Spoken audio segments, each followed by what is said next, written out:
I'm Elizabeth Varela, and I play the role of the student with research of how the brain processes decision making when put in certain situations. I have always been very attentive of how the brain works in order to process information, which is why I took an interest in this specific topic. Hi, I am Jun Weiss. I did the role of narrator on biochemistry part with the physiology and biochemical research for how the decision making is proceeding in the brain. It is very interesting to see how each people makes decision and how the brain works for the decision making. I'm Christina Im, and I play the role of the teacher. I also did the editing, evolutionary biology research, and cognition research in this video. I'm invested in this because as our pace of life rapidly speeds up, it's more important than ever to give our students the productivity support that they need, and science can and should be harnessed in order to achieve that. Meet Peter the Owl. He's an IB diploma student, and like all IB students, Peter's constantly faced with a mountain of work and nowhere near enough time to get it done.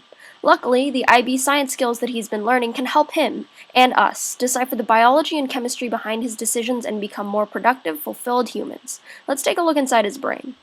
This is where Peter makes decision about his productivity. The brain is comprised of a network of cells called neurons, which respond to stimuli and transmit message in the form of electrical signals all around the body. The neurotransmitters are compounds of chemical substances which carry and boost the information from neuron and other cells in the body. The neurotransmitter is manufactured by neuron and stored in vesicles at the axon terminal. When the action potential reaches the axon terminal, neurotransmitters are released in the synaptic cleft, which diffuse across the cleft and binds to receptor on the postsynaptic cell. The activated receptor causes changes in the activity of postsynaptic neuron, and neurotransmitter molecules are released from the receptor and diffuse back into the postsynaptic neuron. There are a variety of neurotransmitters, and they can be considered in two general groups, animals and animal acids. Dopamine on animal is the center of brain's reward system. It's a key factor in motivation which controls the happiness and feeling of rewards.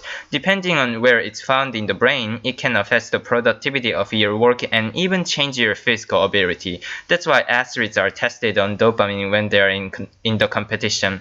Serotonin is also an animal, and it's an inhibitory neurotransmitter that suppresses unhealthy urges and contributes to mental and emotional stability. All of these things are we need to be productive. Class, hello, class. Today we'll be learning about the evolution and cognition of decision making. Evolutionary biology shapes our decisions because it's based on our fundamental drive to stay alive. It takes the form of three main selection pressures. The first, natural selection, is multi-generational. Organisms with genes resulting in good decisions will live to produce more offspring, so those genes are a built-in selection pressure. The second, reinforcement learning, happens within an organism's lifetime. As past outcomes reinforce the relationship between an action and an outcome in the organism's mind, the organism is gradually trained to make the right choice.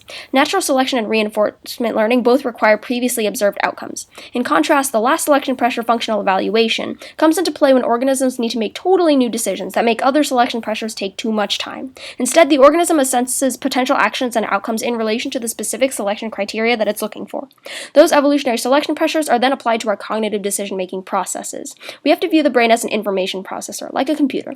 Once it gets information input, it systematically sends it on a pathway through areas of the brain that have localized functions, resulting in an action, an output, and an outcome. Lower-level cognitive processes are the building blocks through which we get these higher-level decision-making abilities.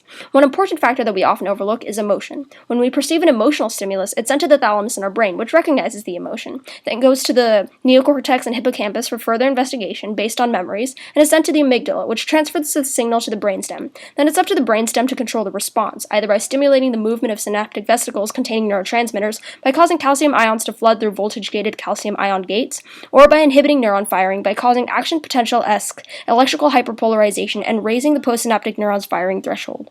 So, class, what are your ideas for productive decision-making? She keeps saying class, like I'm not the only one here. Luckily, I have plenty of ideas. First, we need to optimize our decision-making environments. A healthy diet gives us the correct raw materials for the chemical reactions we use to be productive. It's best to make healthy snacking easier than unhealthy snacking. Avoid losing self-control and eat throughout the day if possible. Also, indoor spaces without pollutants or high carbon dioxide levels translate to more efficient cognitive function without disruption, especially in information usage, crisis response, and strategy. Next, we have to resist our culture's promotion of multitasking. It's easier than ever to be doing many things at once. However, the American Psychological Association warns us that every time we switch between tasks, we lose a certain amount of time, called a switching cost. If we're not careful, switching costs can swallow up to 40% of our time. We have to realize that multitasking is a series of decisions in itself, and it's one we can and should break. Lastly, we need some guidance on how to make decisions. Research from Korea's National University of Education has shown that decision-making practice activities can significantly help students generate and evaluate alternative choices.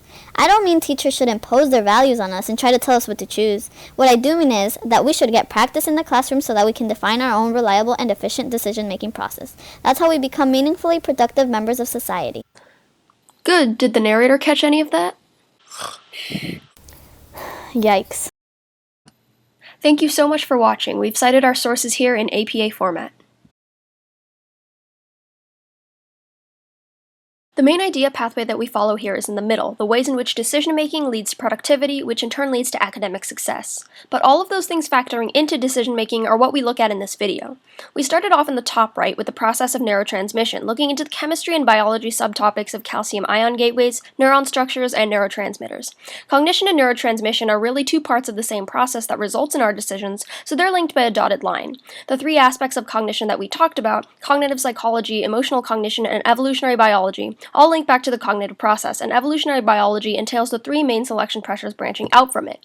Then the methods of enhancing productivity branch inward toward the concept of productivity itself. They're also linked by dotted lines to the aspects of the decision-making process that they improve.